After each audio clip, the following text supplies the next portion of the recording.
धनीश देव चंद्र जीना, श्री प्राणनाथ निज मूलपति, श्री मेराज सुना, तेज कुंवरी श्यामा युगल को, पल पल करूं प्रणाम, पिया जी को पल पल करूं प्रणाम।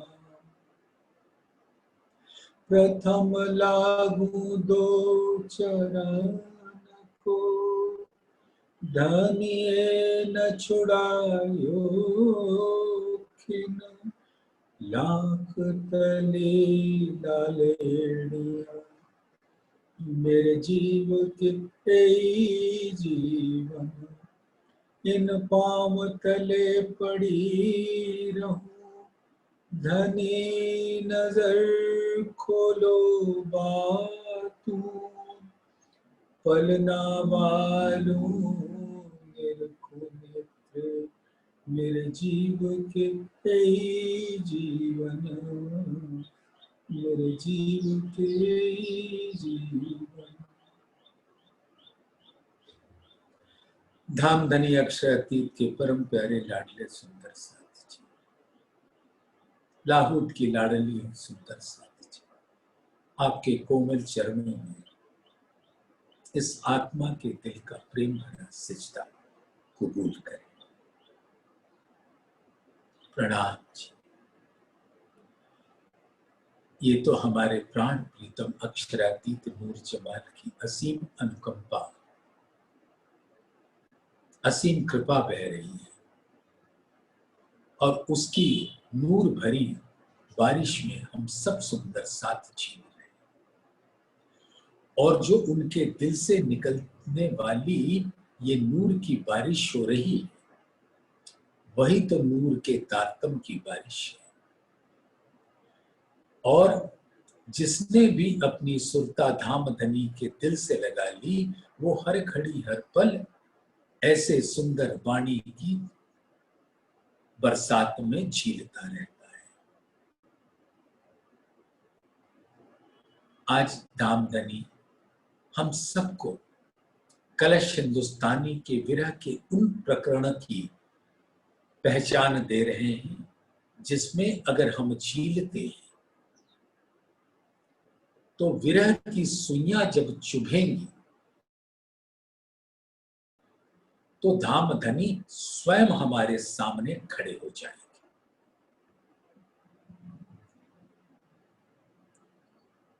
आप क्या सोचते हैं कि अगर आप अपने जीव को तजकर अपनी आत्म स्वरूप में स्थित हो जाओ और विरह के दर्द की पीड़ा में तुम्हारा हाल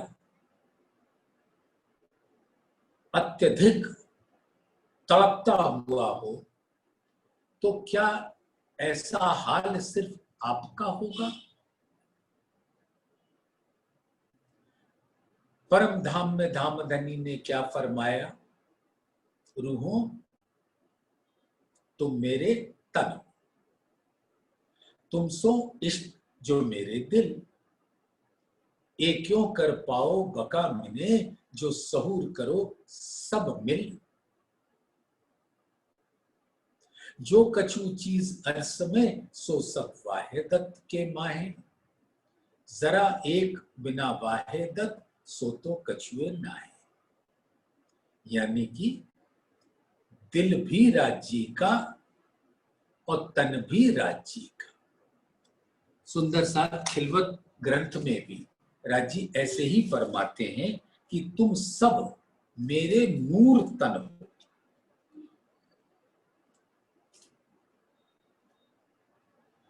तुम रूहें मेरे नूर तन, सो वाहिदत के बीच एक, इश्क बेवरा बका मिने, क्यों पाइए ए विवेक।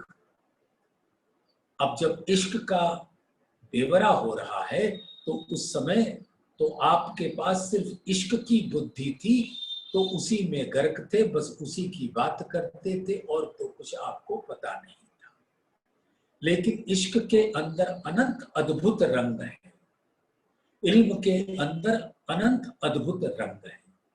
आपने तो सब रंगों को अभी अपने दिल के अंदर धारण ही नहीं किया, आप तो बस अपने इश्क की मस्ती में थी, इसलिए रब्द कर बैठी। तुम रूहें नूर मेरे तन का। सुंदर साथ इस बात को समझ लीजिए। आज दिल के अंदर कुछ बातें आने लगी तो ऐसा दिल में भाव आया धामधनी के आदेश से। एक सुंदर साथ ने एक बड़ी छोटी सी बात मुझको लिख दी कि जब तुम अपने प्राण प्रीतम अक्षरातीत पर ब्रह्म को खोजने के लिए निकल पड़ते हो तो यकीन जानो वो भी तुमको खोज रहा है। आशिक और माशूक में कभी कोई चीज एक तरफा नहीं होती कि मैं आपकी आराधना करूं और आप चुपचाप बैठे रहो, ऐसा कुछ नहीं होता। आराधना के क्या मतलब होता है? आराधना की धामधनी आप मेरे दिल में बैठे हो, तो धामधनी के दिल में भी मैं बैठी हूं। आशिक के दिल में माशूक का दिल और माशूक के दिल में आशिक का दिल, यही पर ब्रह्म और ब्रह्मात्माओं का की निस्बत है, संबंध है, रिश्ता है, नाता है। हम लोग पता नहीं क्या क्या बातें करते रहे। मेहर बरसाओ, मेहर दो, इश्क दो। अरे भाई सुंदर सा एक ही नाता है, वो आशिक और माशूक का है। मासूक तुम्हारी अंगना, तुम अंगना के मासूक। तुम आशिक भी हो, माशूक भी हो, मैं भी माशूक भी हूं, आशिक भी हूं। आपका दिल मेरे दिल में और मेरा दिल आपके दिल में, और हम दोनों का एक तन। और वो तन क्या? नूर का तन। और नूर, अब तक आप अच्छी तरह से अपने दिल में ये बात ले चुके हो। सुंदर साथ, अभी कलश हिंदुस्तानी की बात होने जा रही है, उसमें हम जी लेंगे, लेकिन उसके लिए कुछ उन बातों को समझना आवश्यक हो जाता है जो धामधनी ने खिलवत में, परिक्रमा में, सागर में, श्रृंगार में बताया है। कलश हिंदुस्तानी तो तारतम का ज्ञान है जो हमारे दिलों से अंधेरा दूर करके धामधनी के चरणों में पहुंचाता है। लेकिन खिलवत, परिक्रमा, सागर, श्रृंगार इस तारतम का भी तारतम है, इसीलिए उन चारों को मार्फत की वाणी कहते हैं। तो 18,758 चौपाइयां स्वयं ही मार्फत की वाणी है। मार्फत की वाणी यानी धामधनी के दिल से प्रकट हुआ। लेकिन वो खिलवत, परिक्रमा, सागर, श्रृंगार जो सुंदर श्री परिणामी ने नाजिल हुई थी, जब उसके प्रकाश में हम और ग्रंथों को देखते हैं तो सब चीज एकदम साफ नजर आती है। कोई धुंधलका, कोई धुम्मस, कोई कोहरा नहीं रहता हमारे दिल के सामने। माया क्या करेगी? दूर हट जाओ, आना भी मत, खड़े रहो बाहर। सुनो जो वाणी कही जा रही है, तू भी सुन के अपना भविष्य सुधार ले, वर्तमान भी सुधार ले। ये वाणी तू भी सुन। तो हम ब्रह्मात्माओं जिनके दिल में धाम धनी बसते हैं, माया उसका क्या बिगाड़ेगी। वो तो खुद ही खड़ी रहती है कि ये वाणी सुनने को मिल जाए। तो माया रूहों के का कुछ बिगाड़ती नहीं, बल्कि वो तो उस वाणी को सुनना चाहती है। तो सुंदर साथी जी, धामधनी ने फरमाया कि तुम रूहें नूर मेरे तन का, और नूर क्या है? राज्य का दिल, और राज्य के दिल के अंदर अनंत गुण है। जो गुण हृदय अंदर सो मुख देखे जाने जाए।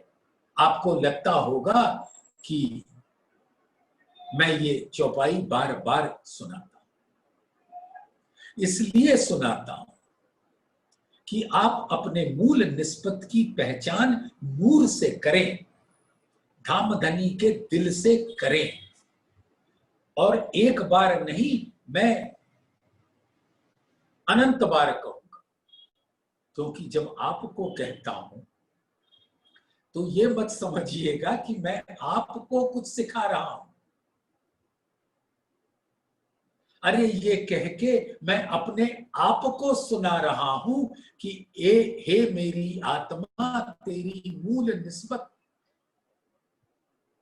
अपने प्राण प्रीतम अक्षरातीत नूर जमाल के दिल से है।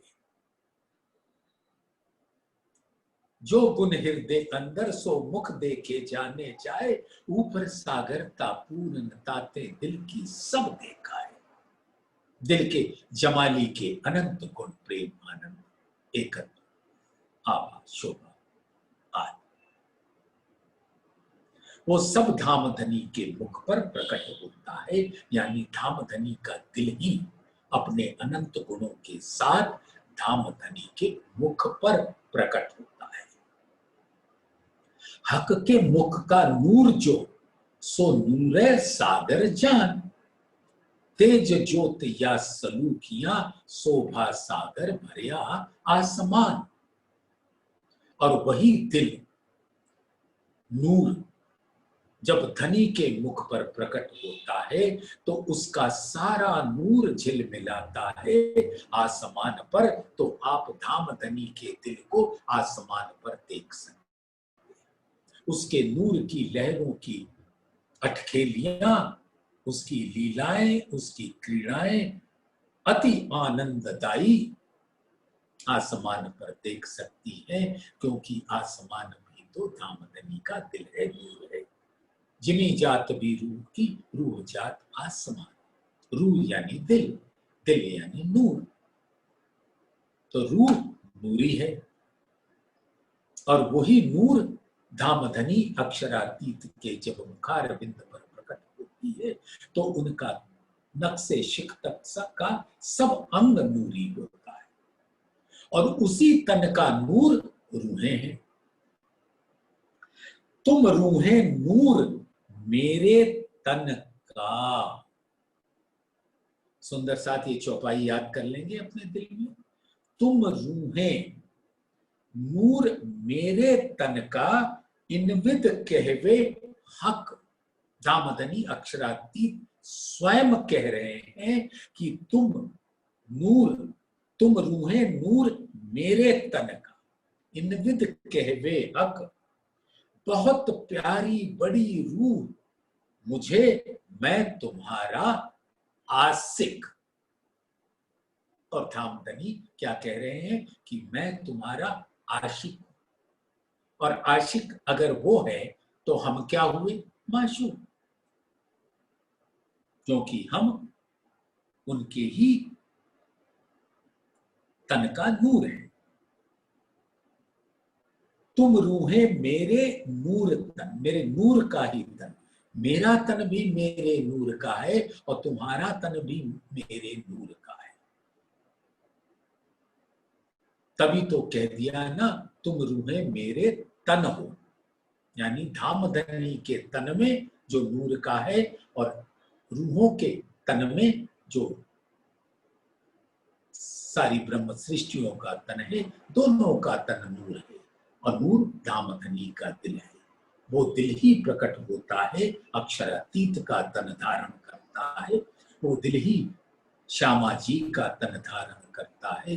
वो दिल ही रूहों का तन धारण करता है। और यही निस्बत है। निस्बत की पहचान जब धामधनी दिल में डाल देंगे अच्छी तरह, फिर तो हम बिल्कुल हाथी के जैसे चलेंगे सुंदर साथ, और माया चुपचाप कोने में दुबक कर खड़ी होगी।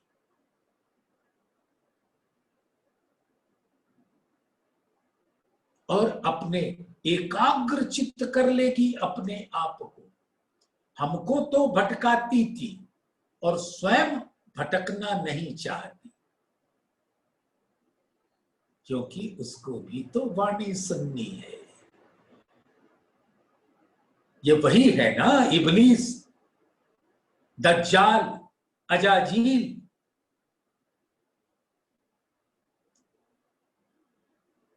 वस्तुतः उसने रूहों को भरमाने का कार्य किया था धामधनी के उपजाए। वो भी बहुत बड़ा फरिश्ता। इस ब्रह्मांड में तो वो सिजदा ही करता रहता था, यानी स्वयं को समर्पण करना चाहता। अब धामधनी की वचनों को वो भी सुनना चाहता है। इसलिए उस शैतान से, उस इब्लीस से, उस दज्जाल से घृणा मत करना। वो भी धामधनी का हुक्म ही बजा रहा है और हुक्म से वाणी सुन रहा है, तो उसको सुनने दो ना। अब तुम तो आत्मा हो, तुम्हारे दिल के अंदर घृणा कैसे आ सकती? तुम्हारे दिल में तो सिर्फ प्यार बसना चाहिए। तो तुम रूहें मेरे नूर तन सो वाहिदत के बीच एक, तो तुम्हारा दिल भी मेरा और तन भी मेरा। इश्क बेवरा बका मिने क्यों पाइए ए विवेक। तो परम धाम के अंदर इश्क का बेवरा नहीं हो सकता था, उसके लिए आपको इस संसार में आना पड़ा। और माया को धामधनी ने अपना हुक्म दे रखा है कि मैं अपनी रूहों के साथ आऊंगा, तो वो इब्लीस भी एक पैर पे खड़ा होकर धामधनी को सिजदा बजा रहा है। स्वागत है, स्वागत है, स्वागत है। क्योंकि उसके दिल में भी यही बात है कि धामधनी का दीदार करने, धामधनी की बातें सुनने, और जो गुनाह प्रत्यक्ष में मुझसे हुआ था उसका पश्चाताप करने। तो उसको भी वाणी सुनने का मौका दो, उससे घृणा मत करना, उससे नफरत मत करना। वो बेचारी तो दुबकी सी एक कोने में बैठकर धामधनी की वाणी का रसपान कर रही है, जैसे हम ब्रह्मात्माओं के दिल में ये वाणी का रस आ रहा है। तो सुंदर साथ, ऐसी सुंदर वाणी को अपने दिल में धारण कर लो। अब ये विरह के जो प्रकरण चल रहे हैं कलश हिंदुस्तानी के अंदर, अब उसके अंदर भी झील कर उसके रस का पान करें। विरह जब से ये चल रहा है, हम सब सुंदर साथ विरह के रंग को देखना चाहते हैं। इस रंग के अंदर भी अनंत रंग हैं, क्योंकि ये विरह किसका है? धामधनी का विरह है।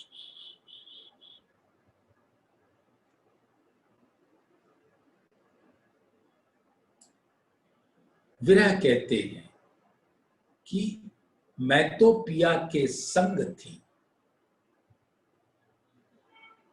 और अब पियू मिल नहीं रहे। मानो हमारे दिल के नैनों से ओझल हो गए। तो क्या होगा? विरह होगा। विरह होगा तो तड़पने का दर्द होगा, टीस होगी, कसक होगा।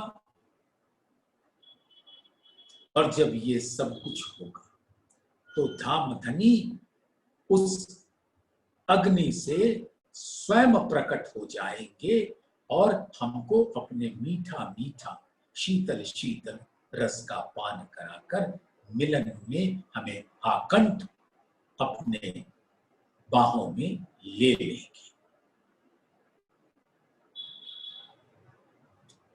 तो विरह की ये जो लहरें, उसका जो पराकाष्ठा है वो धामधनी से मिलन का है। आत्म बंधी आस पिया, मन तन लगे वचन, कहे महामती कौन आवही, इत हुक्म खसम के बिन। अब महामती जी फरमाती हैं कि मेरी आत्मा को अब आस तो बंध गई है, आशा बंध गई है और मैं तन से, मन से, वचन से, दिल से इस बात की दृढ़ता मेरे अंदर आ गई है कि मेरे प्राण प्रीतम मेरे समक्ष आ जाएंगे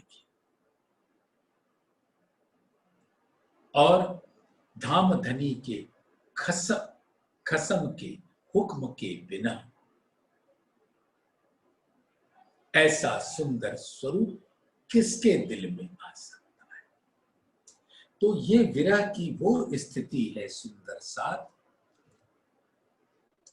जब आत्मा के दिल को ये भाव अंदर आ जाता है। अब आप सब सुंदर साथ जो बैठे हैं, चलिए मैं आपसे पूछूंगा नहीं, अपने आप से भी नहीं पूछूंगा, बस कह दूंगा और सब कोई अपने अपने दिल में सोचना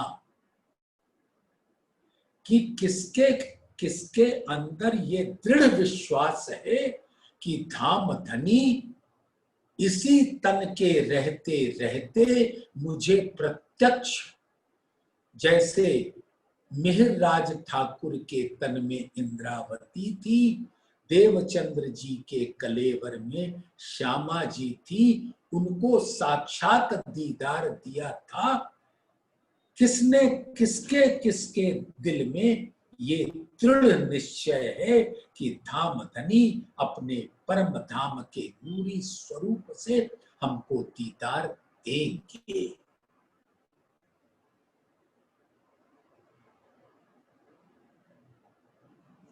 इस एक चौपाई के अंदर जो चौथे प्रकरण की अंतिम चौपाई है, जो विरह की लहरों से पार होते हुए महामती जी की जो आत्मा इंद्रावती, तब तक वो महामती नहीं हुई थी, हफ्सा में जब ये उसकी लहरों में बह रही होती है, तब आत्म बंधी आस पिया, मन तन लगे वचन, कहे महामती कौन आवही, इत हुक्म खसम के बिन। तो हुक्म तो है, उसी हुक्म ने हमारे इस आत्मा के तन को धारण कर रखा है और ये हुक्म ही हमारे दिल के अंदर दृढ़ विश्वास पैदा करता है कि धामधनी हमें दीदार देंगे। और क्योंकि धामधनी ने अपने आवेश स्वरूप से दीदार दिया श्याम जी के मंदिर में देवचंद्र जी के अंदर विराजमान श्यामा जी को, और मिहिर राज के तन के अंदर विराजमान इंद्रावती को अब से, और वो आवेश स्वरूप उनके अंदर बैठा था, और श्यामा जी उसी आवेश स्वरूप के संग इंद्रावती के दिल के अंदर बैठ गई, जिन आवेश स्वरूप ने उनको दीदार दिया। अब वो स्वरूप ही आवेश स्वरूप आज भी सुंदर श्री भरत खंड के, सुंदर श्री बुंदेलखंड के, सुंदर श्री परना में, सुंदर श्री गुम्मट जी की तलहटी में विराजमान है। और दिल लगा के देखो सुंदर साथ, वही स्वरूप हमें दीदार देगा। एक बार तो ईमान रखो, ईमान में डगमगा गए। ईमान यानी अटूट विश्वास, यकीन माने विश्वास, और ईमान माने अटूट विश्वास। मतलब अब अपने विश्वास से मैं डगमगाऊंगी नहीं। तो ऐसा विश्वास अटूट हो तो धामधनी कहां जाएंगे, वो तो दर्शन देंगे ही देंगे। तो इस संसार में वो आवेश स्वरूप हमें दीदार भी देंगे और बता भी देंगे कि मैं तो तुम्हारे दिल में पहले से बैठा हूं, तुमने अपने दिल के अंदर खिलवत का स्वरूप तो देखा ही नहीं। ये जो जीव है वही तुम्हारे तन पर आवरण था, लेकिन अब उस जीव को मैंने निर्मल कर दिया है इस छठे दिन में। अब तुम अपने दिल के अंदर खिलवत के स्वरूप को देखो, जुगल स्वरूप को देखो, और तब विरह की पीड़ा समाप्त हो जाएगी और शीतल आनंद की इश्क की लहरें बहने लगेगी।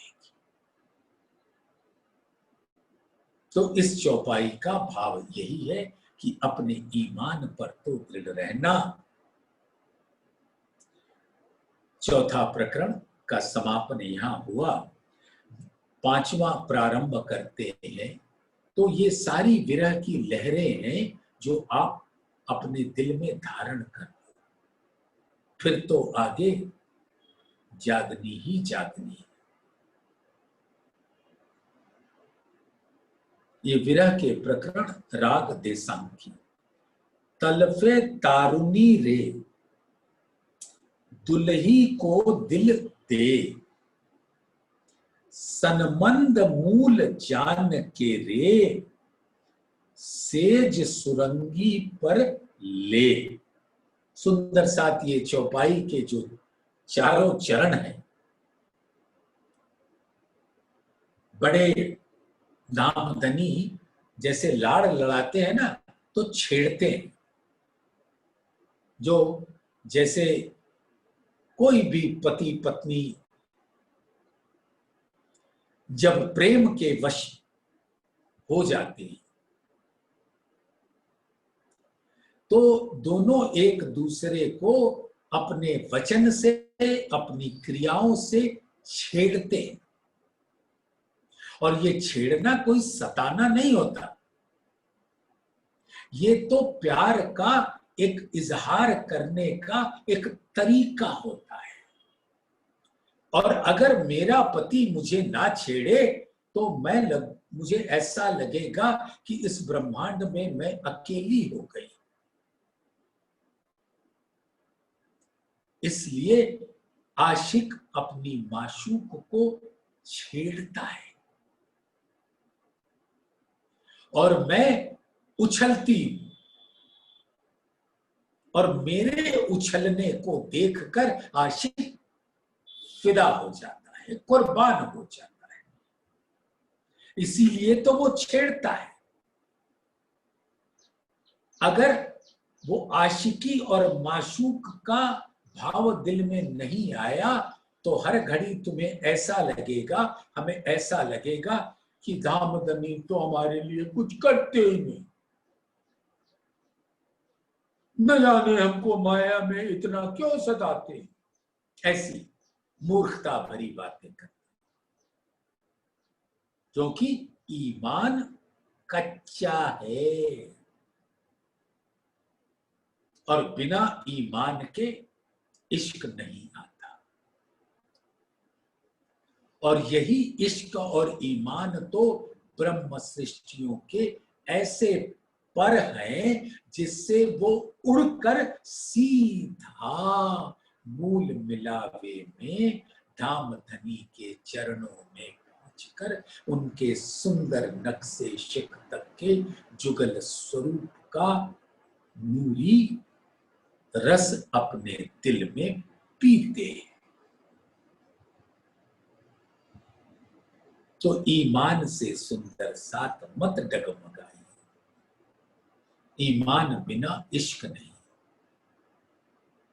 और इश्क भी उन्हीं को आता है जो ब्रह्म सृष्टियां होती है।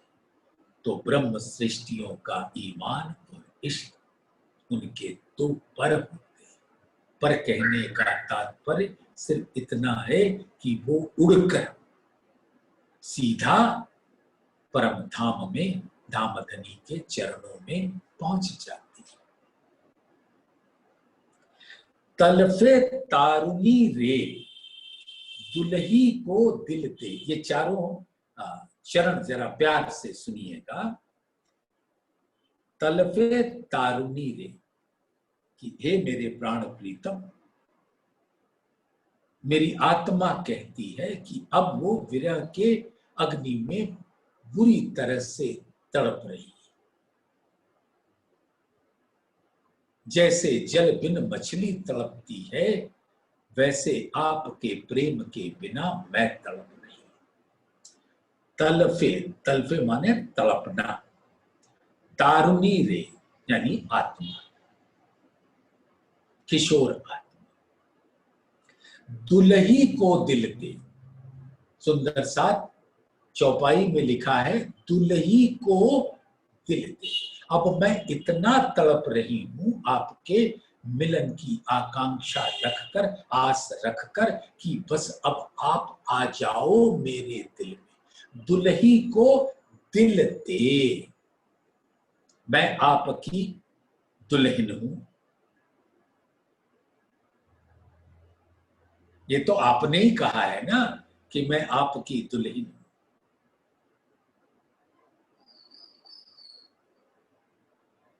हके कौल किया उतरते अलस्तो बेरब को, क्या मैं तुम्हारा खावंद नहीं? तो खावंद है तभी तो मैं दुल्हन हूं। सो जब धामधनी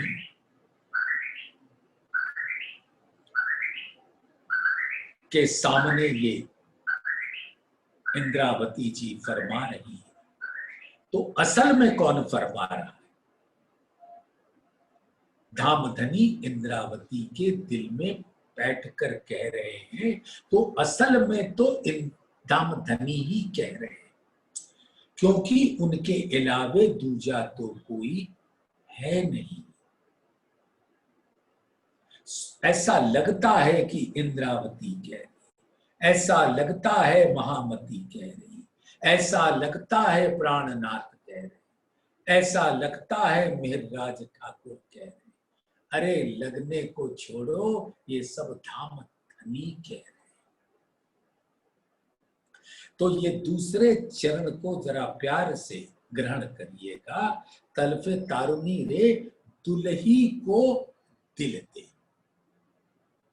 यानी कि अब ये आत्मा इतना तड़प रही है जो आपकी दुल्हन है, अब आप उसके अंदर अपने चरण कमल रखकर उसको शीतलता प्रदान करो, क्योंकि आपके चरण कमल ही शीतल है, चेतन है, कोमल है, आनंददायी। सनमंद मूल जान के, और इसके पहले ही वर्णन आ चुका है कि सनमंद जो है वो आशिक और माशूक का है, और उन दोनों का दिल एक होता है।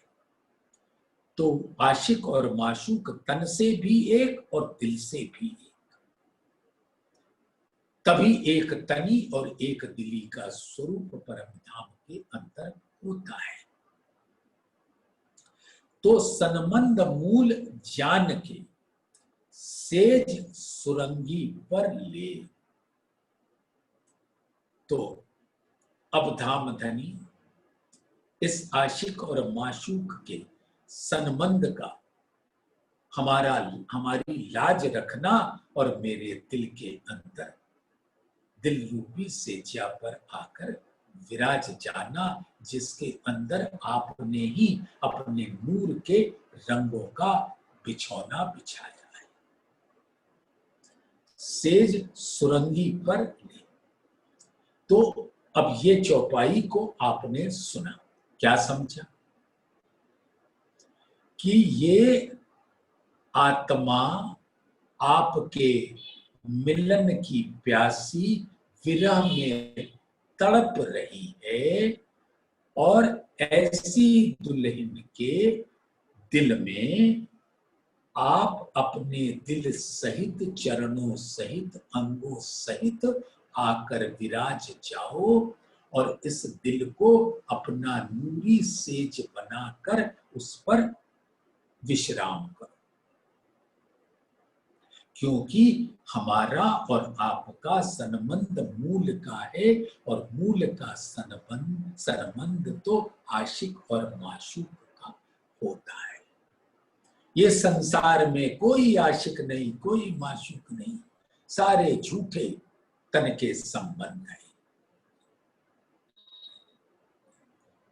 तो अपनी असल जो सनमंद मूल जान के, तो ऐसे प्रतीत होता है कि इंद्रावती जी ये फरमा रहे हैं। लेकिन अब प्यारे सुंदर साहब, अब इस चौपाई को देखना कि इंद्रावती के दिल में राजी बैठकर ये चौपाई कह रही है। तो अब क्या कह रहे हैं? तलफे तारुनी रे दुल्ही को दिल दे। अब आप अपने दिल से आत्मा के दिल में विराजे, क्योंकि हमारा आपका संबंध मूल निस्बत है, आशिक और माशूक का है, और इस आत्मा को आपने अपने उस अनंत रंगों के नूर के सेजिया पर विराज रखा है। तो इसी चौपाई में जब देखोगे तो आशिक और माशूक एक हैं। कभी आप आशिक के दिल में, कभी आप माशूक के दिल में, कभी माशूक आशिक के दिल में, कभी माशूक माशूक के दिल में, ऐसे अरस परस है। और ये चौपाई ऐसा भाव साफ रखती, ये दुल्ही दुल्हा हो जाता है।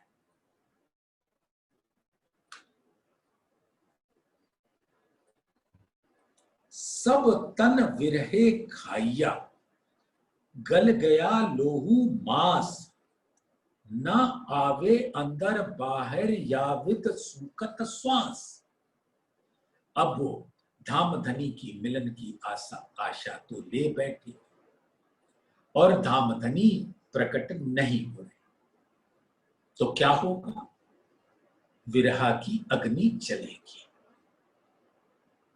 और उस विरह की अग्नि में जितने माया के प्रलोभन रूपी अस्त्र शस्त्र हैं वो जल के खाक हो जाएंगे, और जो इंद्रियों की कामुकता है, लालसा है विलास की, वो सब जलकर राख हो जाएगी।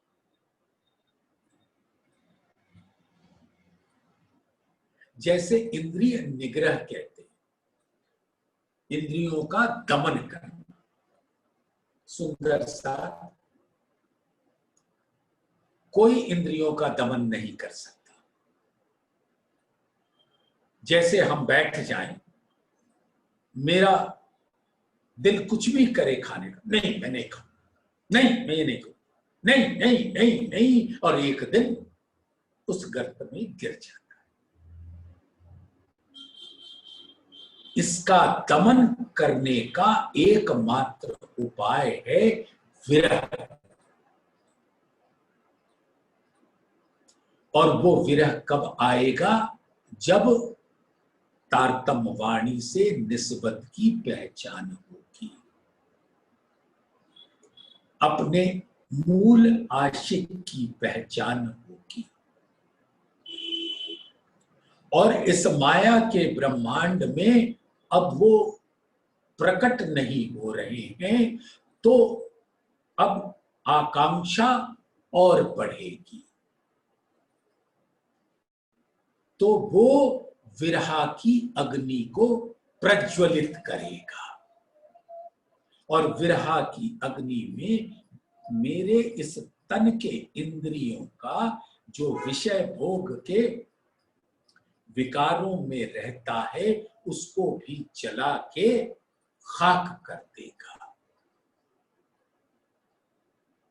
अब ये इंद्रियां माया के सुखों की कामना नहीं करेगी। वस्तुतः इंद्री तो रखेंगे, लेकिन इंद्रियों के अंदर जो माया की कामना थी उसको जला के राख कर दिया, और इस इंद्रियों का मुख अपनी तरफ मोड़ लिया। अब मैं तन मन वचन से धाम धनी के दीदार को प्यासी, बस रुख मोड़ दिया।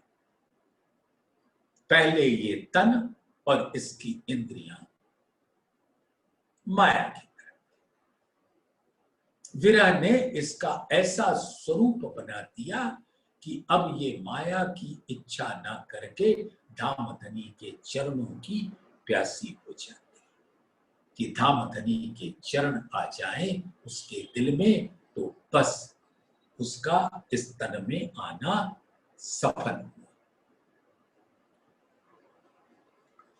सब तन विरहे खाइया, तन यानी तन के अंदर जितने इंद्रिय।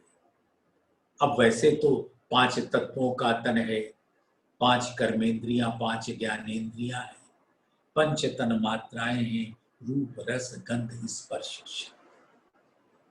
तो जो ये ज्ञानेंद्रियां हैं, ये माया के रूप रस गंध स्पर्श शब्द को ग्रहण करने के लिए अपने कर्मेंद्रियों को झोंक देती है। तो ये जो 5 तत्व का तन है वो गलने लगता है। किसकी प्राप्ति के लिए? माया की प्राप्ति के लिए। बस तारतम्य ज्ञान के द्वारा अब ये तन और उसके सभी इंद्रिय की चाहना उलट गई, असत जड़ दुख से सच्चिदानंद की ओर मुड़ गई।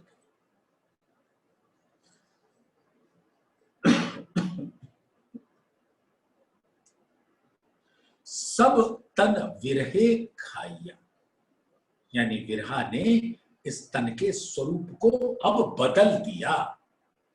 अब ये तन माया का न रहा, धामधनी का गुलाम हो गया, वो उस खावंद का खादम हो गया। बस धामधनी दिख जाओ और मुझे उन शीतल लहरों से सुगंधित कर दो, आनंदित कर दो। तो सब तन विरहे खाइया, गल गया लोहू मांस, यानी इसके अंदर जो रक्त है, मांस है, अस्थि है, सब गल गया। इन सबों को कहने का मतलब ये इतना ही है कि इस तन का जो स्वरूप था, जो जीव के आदेशों से माया की तरफ लगा हुआ था, अब उस जीव के अंतस्करण में ऐसी अग्नि जल गई कि अब वो जीव का आदेश माया को पाने के लिए नहीं होता, इस तन को धामधनी को पाने में लगा देता है। ये चौपाई का बस यही भाव है कि जो गल गया लोहू मांस, रक्त मांस मज्जा अस्थि ओज, ये सब का रुख मुड़ गया। विरह ने इसको जैसे पहले यूं समझो कि ये स्वर्ण था, और स्वर्ण जैसे 16.5 बार अग्नि में तपाकर कंचन हो जाता है, अति लाल रंग होता है उसका, कि जो पहले पीला था अब वो लाल हो गया। यहां पर पीला वह दत्त का स्वरूप नहीं होता, यहां पर पीला वो होता है जैसे रक्त किसी तन से खत्म हो जाए तो मानो पीलिया हो गया। जर्द, जर्द यानी पीला, यानी अब वो निर्जीवता को प्राप्त होने वाला है। लेकिन धामधनी के विरहा की अग्नि ने क्या किया, उसको ऐसे जलाया कि वो कंचन का स्वरूप हो गया। अब वो उसकी सेज्या प्रेम का हो गई और धामधनी के चरणों में वो निवेदन करने लगी कि आ जाओ, आ जाओ, अब मैं निर्मल हो गई, आ जाओ और विराज जाओ। तो उस जीव के दिल में विरह की अग्नि ऐसी जली कि अब प्रेम की वो लहर, दुखते उपजे विरहा, विरहा प्रेम इश्क आने लगा। तो वो उसके दिल में अब इतनी दृढ़ता आ गई कि अब वो धामधनी से निवेदन कर सकता है कि आओ अपने प्रेम का रस मेरे दिल में प्रदान कर, क्योंकि वो भी अब अपने आप को आत्म स्वरूप मान रही। असल वारिस तो आत्मा है, जीव नहीं है। जीव के दिल में उसके आवेश का एक अंश तो अक्षरातीत का आएगा। बंदगी किसने की? जीवों ने की। जिन बंदगी मेरी करी, लिया निस्बत हिस्सा तिन। पाऊं खाक मांगी बुजुर्गों, ए सोई फकीर मोमिन। तो ब्रह्म सृष्टियों के ऐसे जीव भी अब अपनी निस्बत का वास्ता देकर धामधनी से कहेंगे कि धामधनी अपने चरणों के का शीतलता मेरे दिल में भी पहुंचाओ। और धामधनी तो अल रहमान मेहरबान अता कर देते हैं। ऐसा सुंदर प्रसाद जीवों को भी मिल जाता है जब जीव अपने दिल को जलाकर भोग के रूप में धामधनी को प्रस्तुत कर देता है। न आवे अंदर बाहर या वित सूकत श्वास। अब श्वास भी आने जाने में, अंदर बाहर होने में अति कठिनाई हो रही। जैसे कोई व्यक्ति जीवन से की आस से पूर्णतया टूट चुका। जैसे आपने सुना होगा, इच्छा मृत्यु का चाहना कि अब मैं इस तन में रहना नहीं चाहता हूं या नहीं रहना चाहता। कारण एक माया का हो सकता है और एक दामतनी का हो सकता है। आप दोनों कारणों को अपने दिल में उसका निबेरा कर। कितने वृद्ध व्यक्ति होते हैं जिनको उनके बेटे बेटियां उनके घर से उनको निकाल कर ले जाके या तो कहीं ऐसे ही बस अड्डे पे छोड़ देते हैं या किसी बहुत मेहर की बहुत कृपा की तो ले जाके किसी ओल्ड एज होम में वृद्धाश्रम में डाल देते हैं। अब तुम जानो, तुम्हारा काम जाने, जीवित रहो या मरो, मेरा पिंड छोड़ो। ऐसा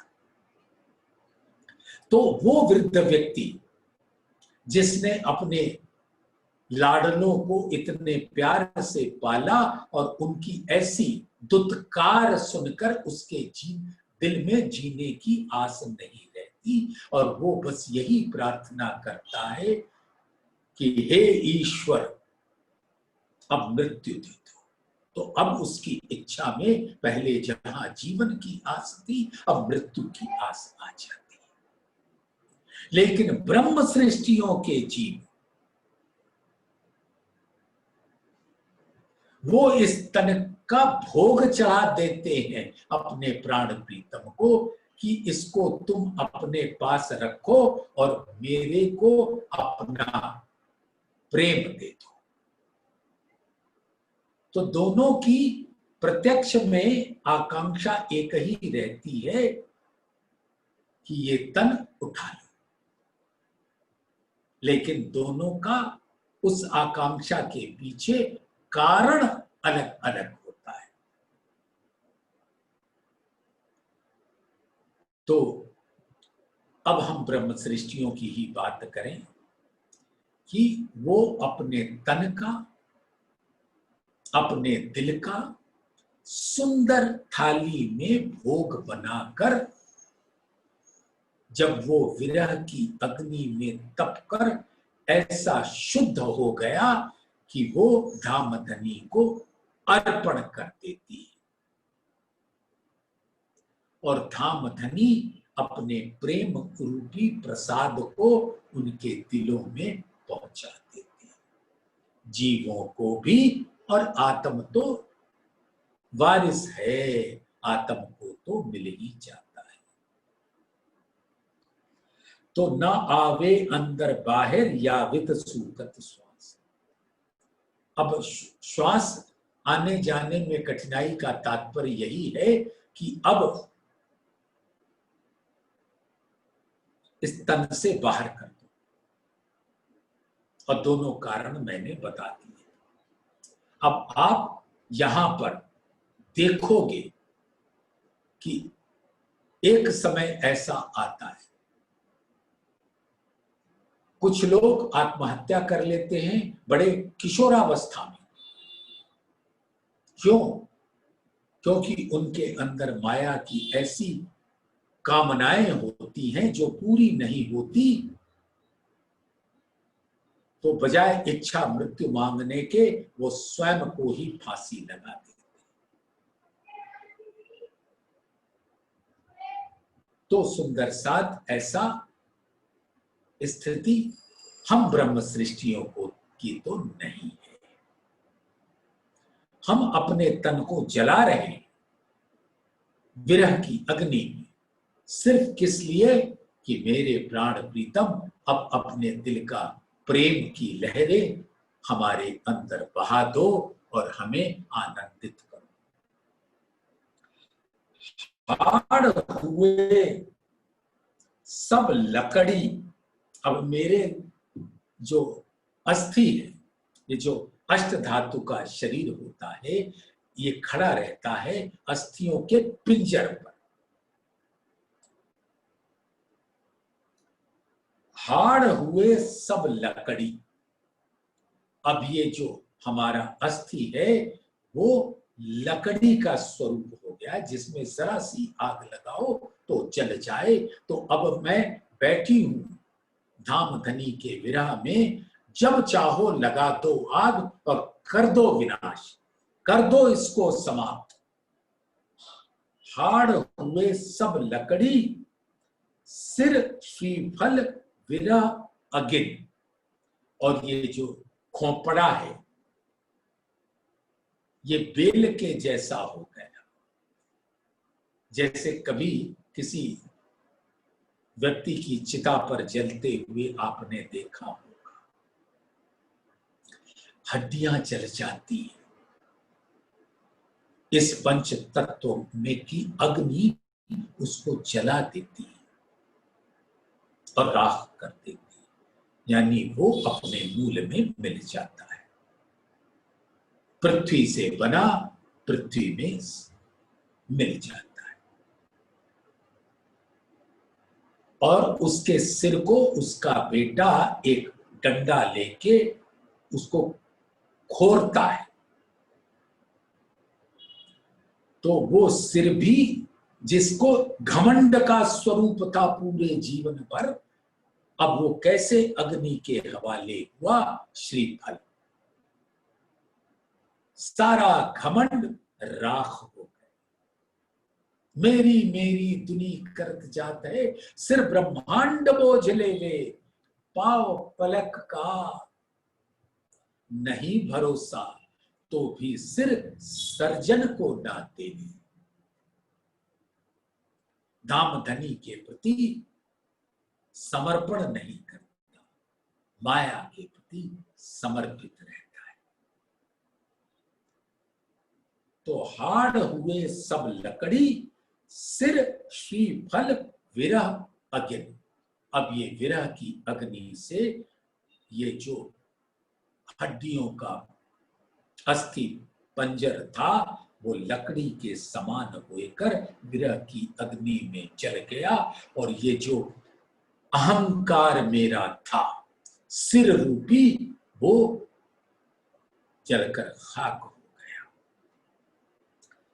ये श्रीफल जो है ना, सिर, वो अहंकार का स्वरूप है जो विरह की अग्नि में होम हो गया, समर्पित हो गया और जलकर खाक हो गया। तो ना अब तन से तन की ख्वाहिश, ना अपने अहम का की ख्वाहिश। जीवते मारिए आपको शब्द पुकारत हक, जीवते ना मरेंगे मोमिन तो क्या मरेंगे मुनाफिक।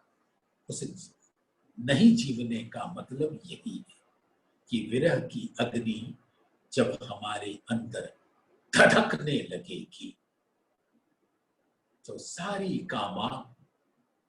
जो काम वासनाएं हैं वो सब समाप्त हो जाएंगी और मुख मेरा धामधनी की तरफ आस बांधे खड़ा हो जाएगा।